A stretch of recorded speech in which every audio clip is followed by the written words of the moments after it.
The summer heat in the mountains clung to skin and thought alike. The kind of heat that made the hollers ring with insects and turned the inside of a man's shirt to damp felt. In that sticky summer of 1941, doors that weren't doors began to swing open in places the old folks had warned children not to look too long. On a hill of coal a long way from here, two black sedans rolled through a wrought iron gate and down a gravel drive, heavy enough with armament to worry a sheriff. In the back seat of the lead car sat a woman in a linen suit the color of a thunderhead. She watched the tree lean as if the woods themselves might try to bargain. She did not intend to be caught unprepared again. In Roanoke, a man in a boarding house jolted upright with his sheets twisted around his legs. Breath saw-edged. The name of a long-lost boy still half on his tongue. He was younger brother to a dead man and older than his years. He stumbled for the hallway phone so hard the receiver clattered against the wall. And in a place that was not a place unless it willed itself to be. Something taller than trees rose and laughed. The sound would have driven a preacher from his pulpit and a choir out into the daylight. Palms to their ears. A life taken in the mountains had tugged a veil aside. The path toward the children of the ridge stood open again. Halfway up Lost Mountain. In the cool mouth of a cave that breathed like a sleeping bear. 3 teenagers sat on the packed earth and read their own lives written by other hands. June Hollis, whose touch could end the beating of a heart if she let it, traced charcoal drawings of creatures no schoolbook would admit. She muttered to herself as she turned pages, shaking her head as if to dislodge a ringing only she could hear. Rook McKendry, narrow as a sapling and quick as a startled hare, fingered the edges of a thick, gray envelope sealed with a glue that felt like it had hardened out of fear. The front bore hurried script addressed simply to the Orphaned Lady. Seeing it made his eyes swim. He slid it into the inside pocket of his jacket the way a man hides a wound. Cole Harlan had a stack of paper in his lap high and dense enough to make a county clerk envious. Ink crawled over every page in Aunt Mercy Kettle's neat angles or misses. Delaney Pratt's impatient hand, listing and sketching the sorts of things that might come looking for a boy who arrived at a farm one winter and never left. Someone had clipped a photograph to one page. A man in a plain suit with a smile that made sunlight seem like a trick. Under the photo, somebody had scrawled in block letters, "Do not believe his words. Do not even speak to him." Below that came a porcupine's back of aliases collected like trophies under a title that made Cole's belly go cold. He may call himself the gentleman of nowhere. Cole slid the photograph face down. Another page held a simple charcoal of something he'd seen 100 times in the woods, no more than that. He told himself, but the eyes were wrong.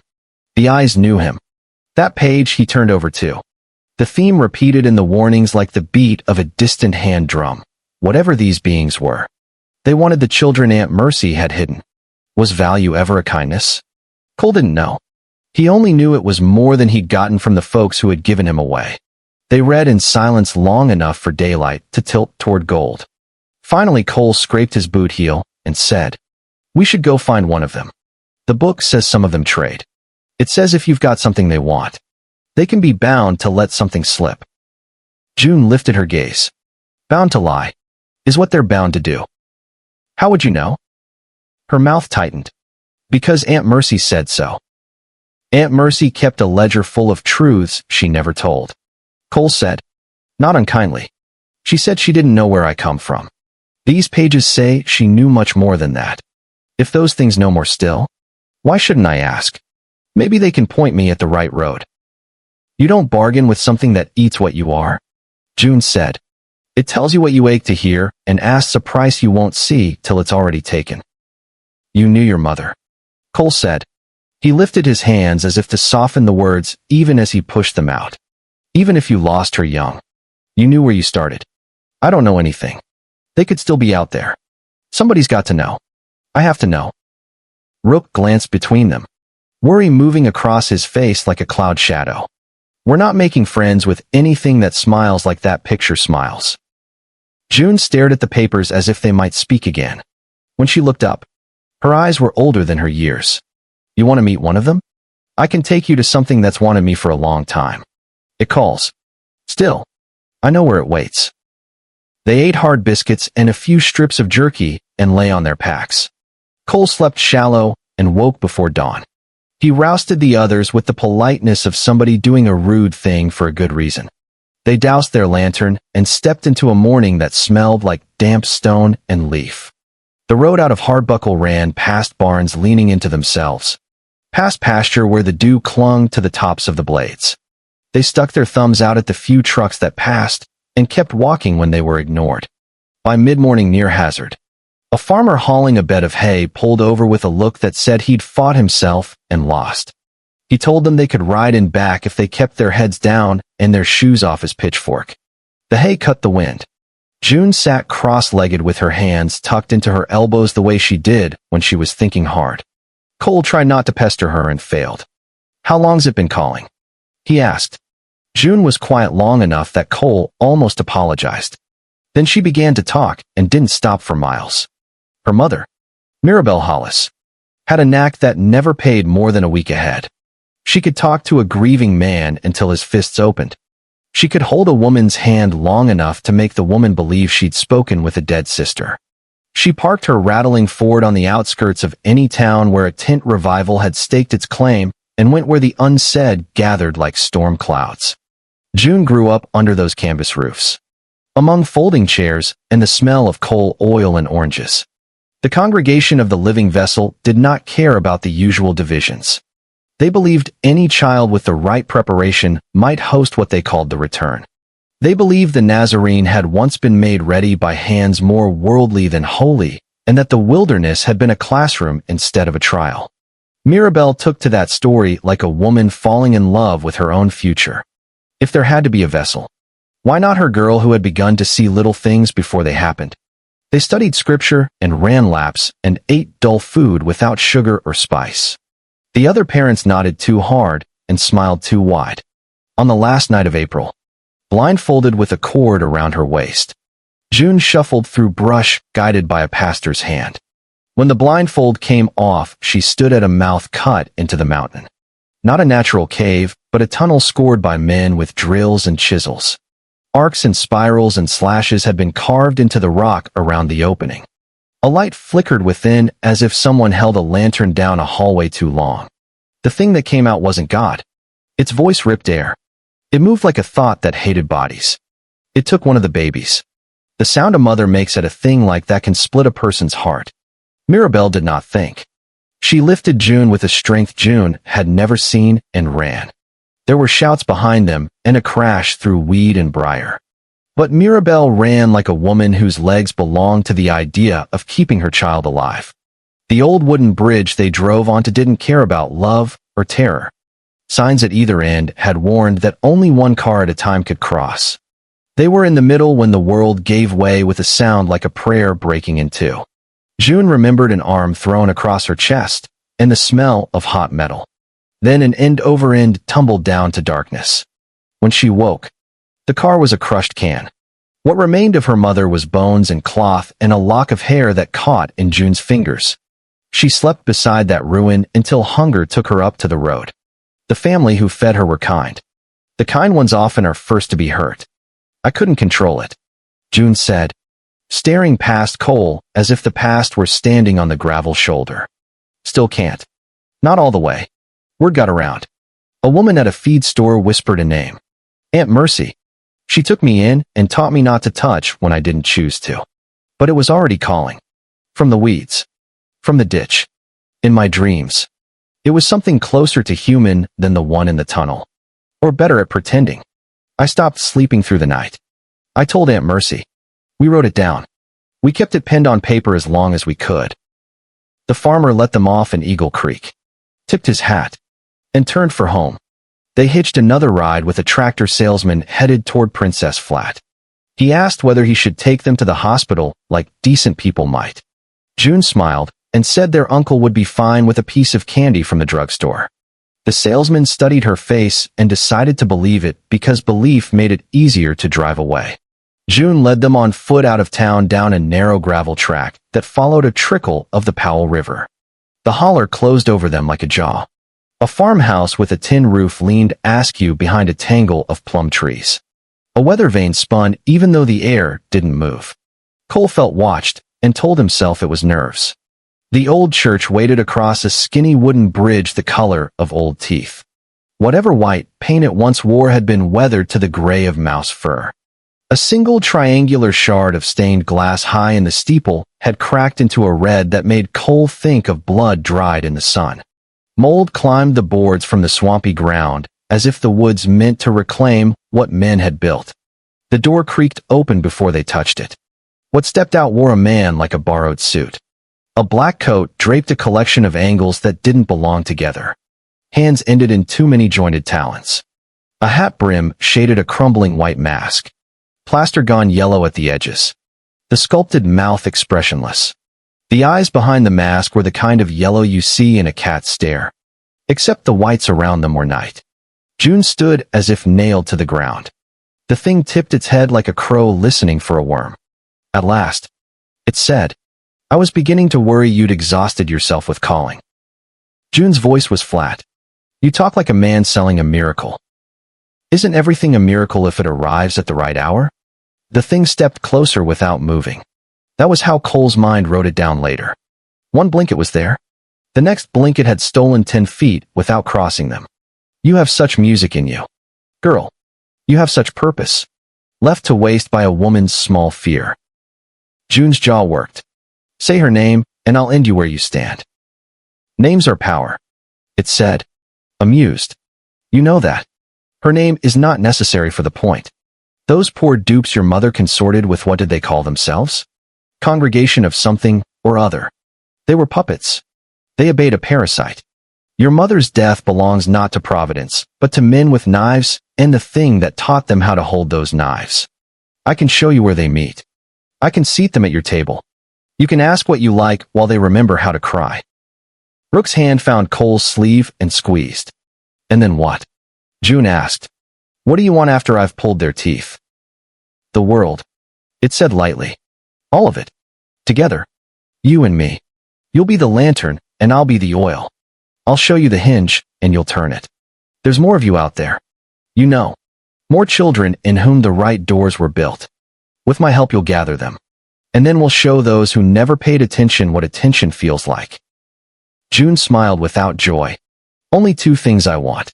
You can't give me the first. The second is for you to shut up." She ran at it. Her shoulders hit the black coat with a sound like fists into laundry. She plunged her hands into the folds of fabric, seeking anything living that she could unmake. But the sleeves writhed away as if they themselves were slick with mind. She groped for tendon. For vein. For anything God ever made. Her fingers closed on air. Its hand closed around her throat, so fast Cole didn't see it move. June's boots left the ground. Her legs kicked once. Twice. The nails dug into the soft of her skin and came away clean. The mask regarded her with interest. Like a child holding a moth. "Don't," Cole said. But the word was thin. Rook didn't speak at all. He leapt like a thrown thing. Scrambled up the coat as if climbing a fence. And let out a sound that hurt the world. It wasn't a scream so much as a razor made into noise. Cole's vision strobed. His stomach rolled. He clapped his hands over his ears, and still the sound came through the bones. He fell to one knee. Something in Cole stirred. Not a memory exactly. More like the feeling you get in the half-second before you say a name you haven't spoken in years and know it will be the right one. A door. The idea whispered from far away. You only have to turn and open. The thing's head snapped toward him. If hate could be fear wearing the wrong hat. That was the look in those yellow eyes. "Boy," it said. But before anything else could be said or done, Rook's body flew as if swatted by a careless god. He hit the base of an oak tree and slid, making a sound like a small animal caught under a porch. June crumpled to the ground when the taloned hand let go. She coughed, curled, and then rolled. Cole didn't know what she was doing until he saw her palm clamp to the creature's ankle. It shrieked, a noise that stripped bark. The black coat rippled as if full of eels. Under the fabric, joints tried to be places they were not meant to be and failed. The body folded like a map that didn't match the land anymore. The whole of it came apart into a storm of charred rags and dust and an explosion of black wings. A flock of knot birds that beat the air with a fury made of confusion. Most shot toward the trees. A few circled, complaining in a language of clicks, and then arrowed away. Silence came back to the clearing by degrees. Rook groaned. Cole's heartbeat stopped drowning his thoughts long enough to let him stand. He reached for June and helped her to her feet. She swayed, hand to her throat, eyes red-rimmed but steady. "Now do you see?" she said, voice rough. "They want to use us. Not to help. Use." Cole looked down at his hands. They shook. He stopped them by will. "I never said trust. I said bargain." "Thin ice." "That," she said. "You don't notice it's water till you're already under." Rook limped up to them. One hand pressed to the back of his head. He flashed a thumb up, because that's the sort of boy he was. And then he looked past them toward the open church door. It had swung shut. Rook stared at it, as if it might move again. After a moment, he shivered, as if a shadow had walked over his grave. "Let's go?" June said. They crossed the narrow bridge. The creek murmured under their feet, like somebody talking in the next room. At the far side, Rook lagged. Cole turned and saw his friend on the bridge's last plank. Eyes fixed on the dark line of trees behind the church. "Rook," Cole said. Rook started, blinked, and nodded. He caught up. They walked the gravel into the falling light. The road out of the holler taking them toward Prince's Flat and whatever came after. They made camp before midnight above a bend in the Powell. June cleaned the bruises on her neck with a damp rag. Rook folded and unfolded his pocket knife the way men do when they don't want to cry. Cole sat with Aunt Mercy's stack of papers and forced his breath to match the sway of the trees. He didn't know when he realized he was staring at the page with the photograph clipped to it again. He had turned it face down hours ago. Somehow it had drifted to the top of the stack, as if a light wind had lifted it. The edges of the paper rasped under his thumb like the whisper of a snake. "Do not even speak to him." Cole slid the photograph deeper into the stack. He reached for the page with the simple woodland creature whose eyes had made him feel seen in a way that felt like being handled. He slid that page deeper too. He tried to pretend it made a difference. "What now?" Rook asked the dark. "We look for another name in Aunt Mercy's book." Cole said, "One we can handle." June lay back and stared at the kind of stars you only see when you're high enough above the towns to believe you are alone. "We make a rule," she said. "We don't take a bargain we can't pay for with something that isn't us." Cole nodded, even though he could not yet imagine a trade that didn't cost a piece of his heart. "All right," he said. "That's the rule." Downriver, an owl stitched the night with its call. The water answered without words. Cole closed his eyes and tried to see a path through the woods that ended with a door that wasn't at the top of his own bones. Sleep took him only because the body eventually steals from the mind. In the morning they ate what was left of the jerky and said little. The road into Princess Flat ran between tobacco fields and pastures. A man in a hat waved, then looked again and kept his eyes on his own fence. The drugstore's soda fountain shone behind its glass like a promise. They did not go in. June led them to a bench at the edge of a square where a statue of a soldier looked over their shoulders as if mildly concerned. She opened Aunt Mercy's ledger with the care you give a family Bible. Her fingertip traveled down a list of names. Aliases, crossings out, small victories, and bigger warnings. "There," she said. "That one. The Plowman. It says he knows what the dirt remembers. It says he can't help himself, but answer if you ask the right way." "Questions and prices," Rook said. "Uneasy. Questions and prices." June agreed. But Aunt Mercy marked him with 3 stars instead of skulls. She never drew stars for anything unless it had saved a child from something worse. Cole found himself breathing as if he'd been holding his air under the river and finally come up. "Then we go to him." "You sure?" Rook asked. "No," Cole said. "I'm not sure about anything except I can't let something else tell me who I am. I have to hear it from ground that doesn't lie. Dirt never lies. Dirt just holds what we put in it and gives it back when asked right." June closed the book. The bruise at her throat had blossomed in the night. A dark necklace. She looked older. Not because of the bruise, but because of the decision on her face. "We'll go to him.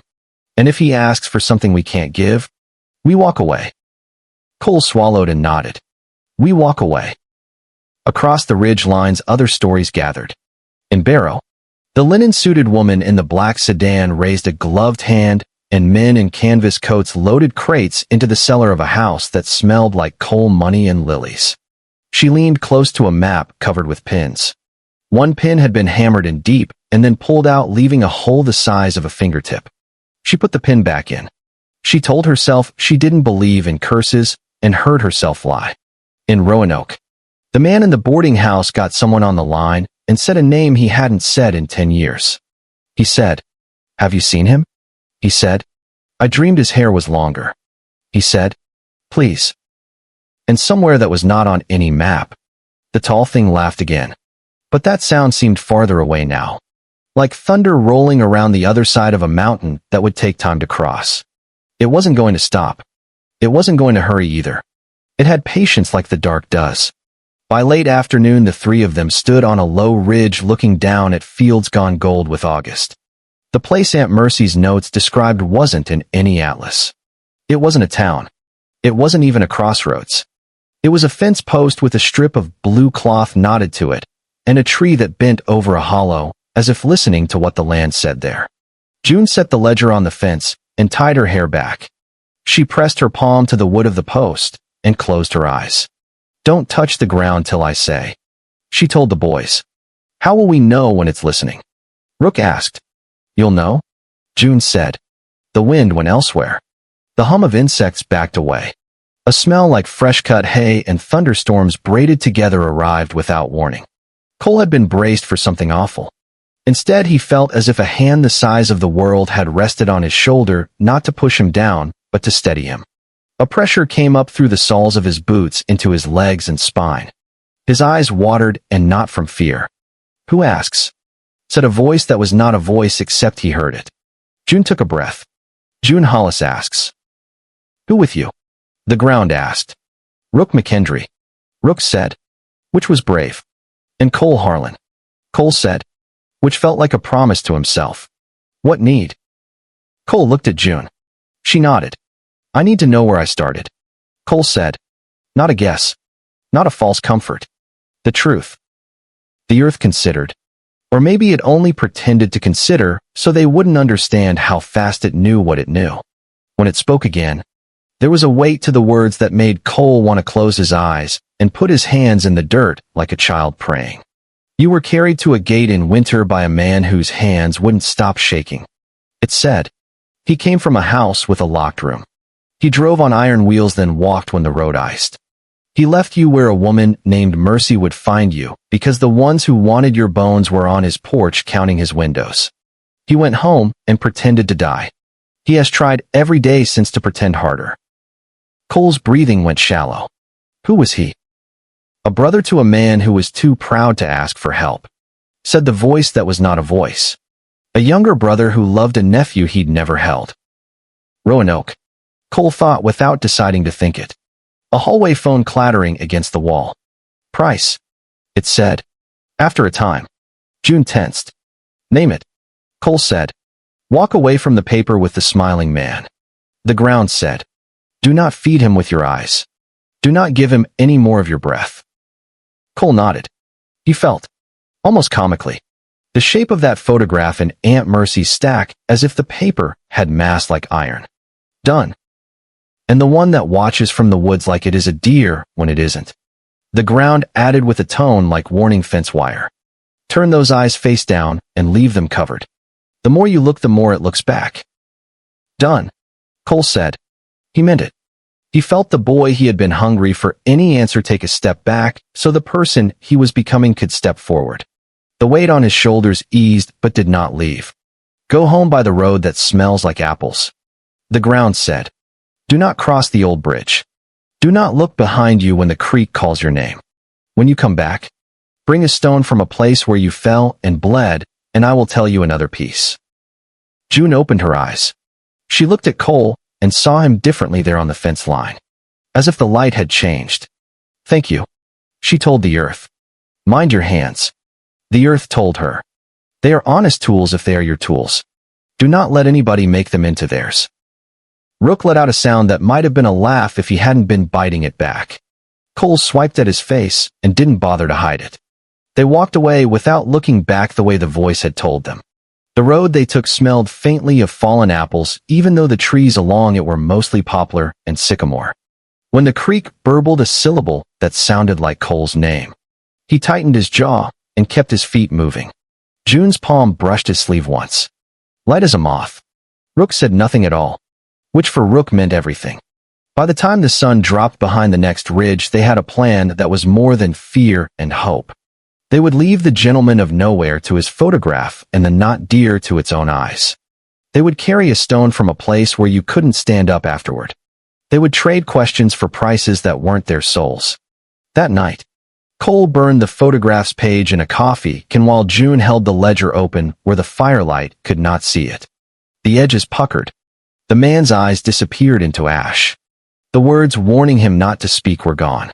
And yet he felt he had obeyed them anyway. Rook reached into his jacket and took out the gray envelope addressed to the Orphaned Lady. He turned it over in his hands. June looked at him. You going to open that?